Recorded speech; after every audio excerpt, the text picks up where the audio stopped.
こんばんは。今夜も一緒に眠りましょう。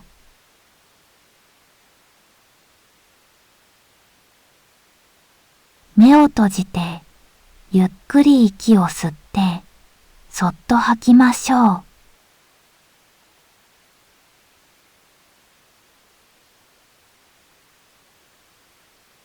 今夜のお話は、三枚のお札です。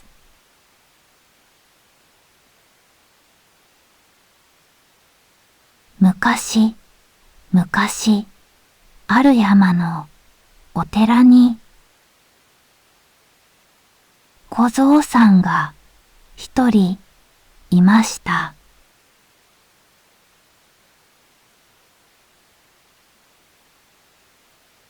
ある秋のこと、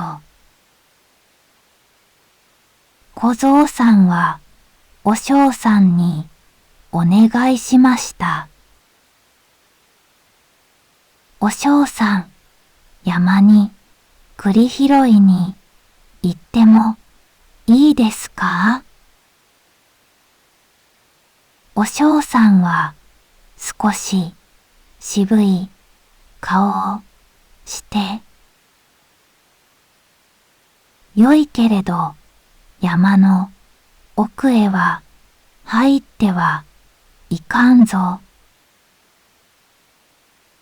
暗くなる前に帰ってくるのじゃぞ。と言いました。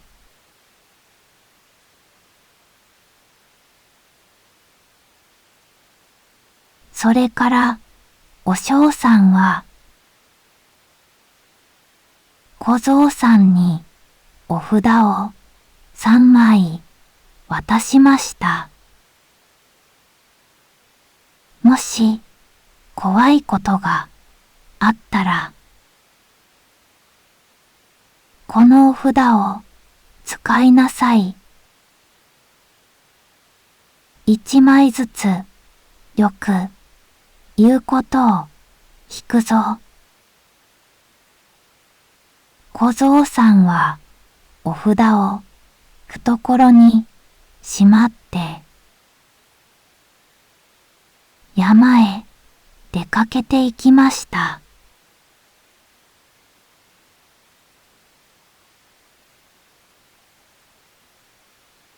山の中は栗の実がいっぱいでした。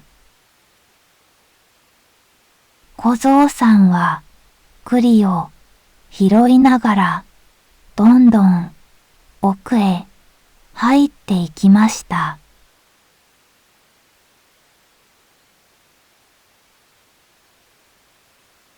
そのうちあたりが薄暗くなってきました。あれ、もうこんなに遅くなったのかな。帰らなければ。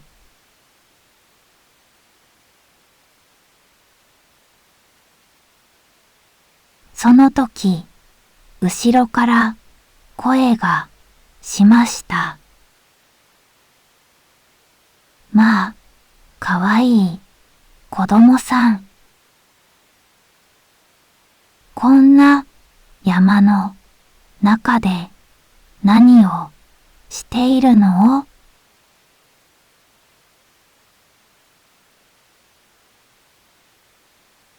振り返ると優しそうなおばあさんが立っていました。栗を拾っていました。でも、もう帰ります。そうかい、そうかい。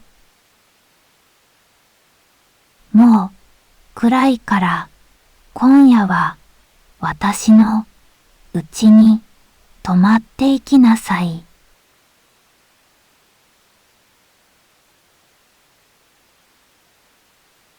小僧さんは少し怖かったけれど、おばあさんの家へついて行きました。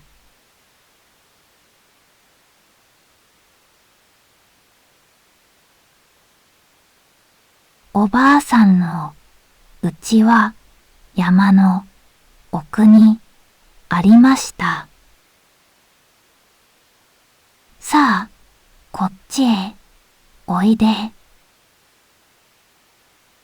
ご飯を食べてゆっくりおやすみ。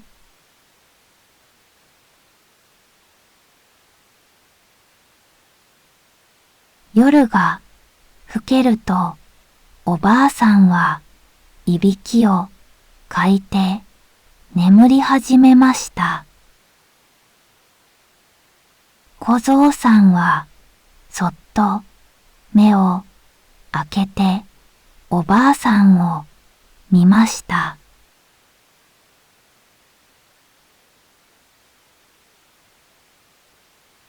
おばあさんの姿は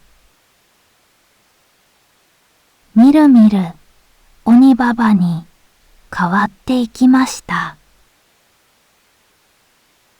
爪が伸びて、目がぎょろりと光って、ぐおー。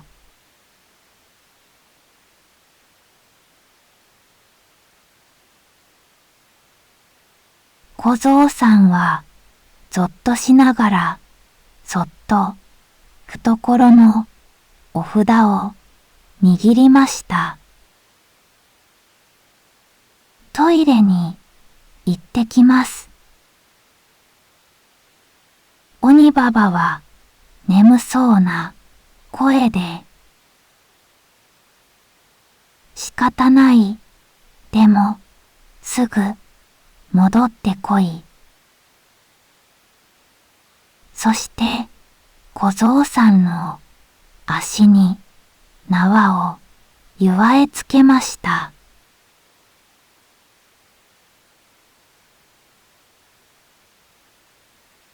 小僧さんは外に出ると縄を木に結わえつけて逃げ始めました。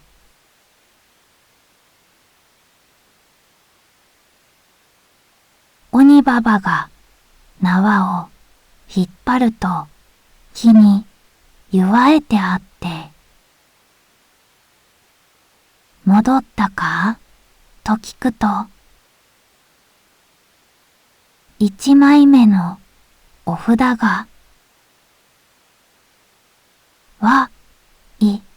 すぐ戻りますよ。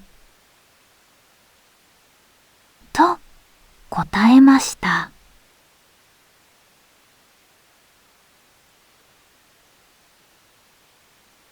こうして小僧さんはどんどん逃げていきました。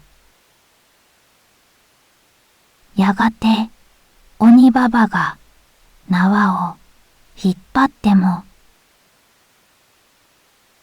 何も答えなくなりました。こんちくしょう、逃がしてたまるか。鬼ババは足で大地を蹴って小僧さんの後を追いかけてきました。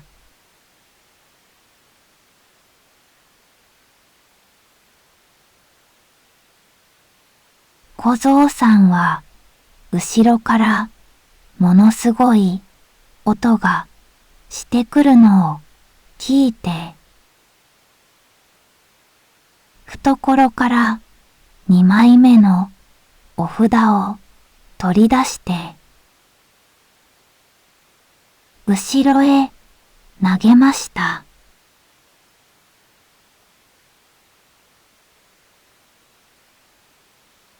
すると大きな川が湧き出ました。鬼ババは川を渡れなくて、おのれ、と叫びながら川を飲み始めました。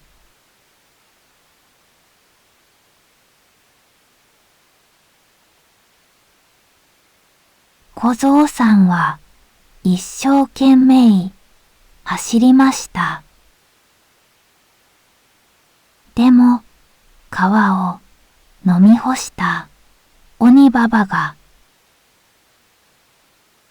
また追いかけてきます。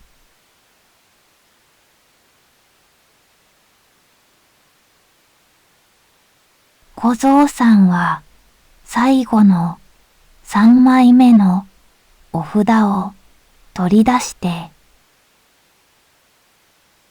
後ろへ投げました。どうか助けてください。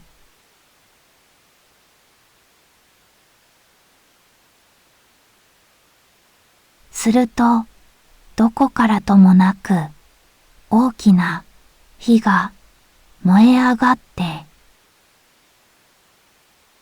鬼ババの周りを取り囲みました。鬼ババはもうそこから進めなくなりました。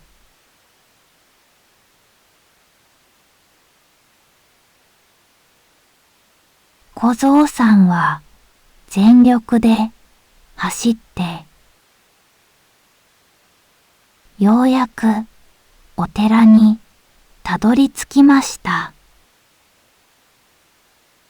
お嬢さん、お嬢さん。お嬢さんは落ち着いた顔で、わかった、わかった。さあ、こっちへおいで。と、小僧さんをかくまいました。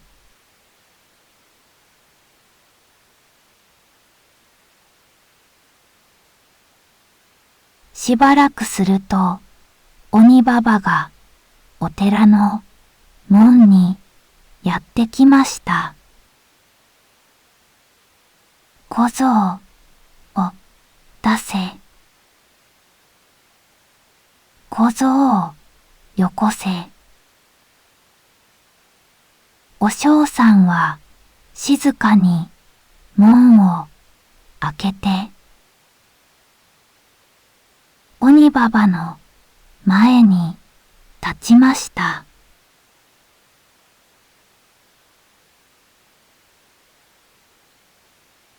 お嬢さんと鬼ババは長い長い力比べをしました。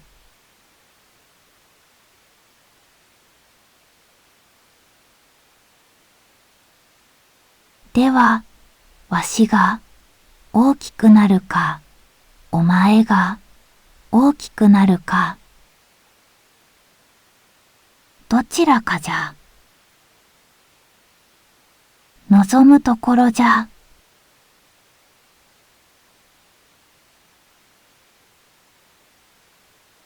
鬼ババがどんどん大きくなりました。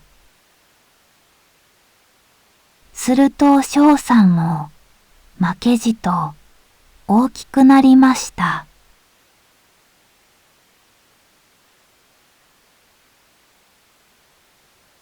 では、今度は小さくなってみせろ。鬼ババはどんどん小さくなっていきました。豆粒くらいになったところで、お嬢さんはパクリと鬼ババを飲み込んでしまいました。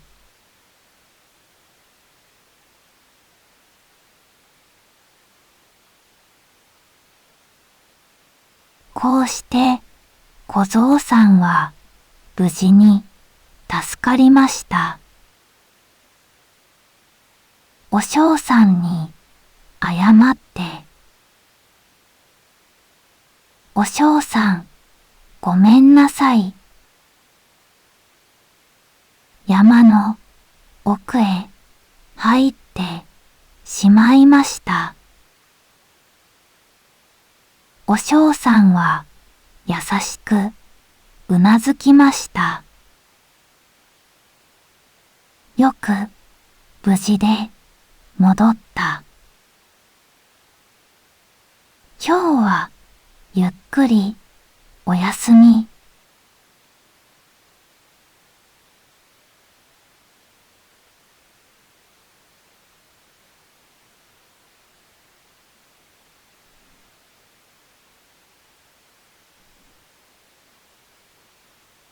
めでたし、めでたし。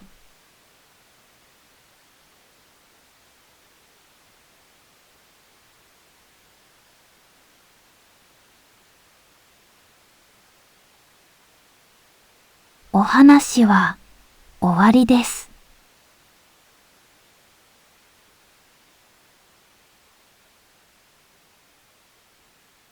今夜も優しい夢を見てください。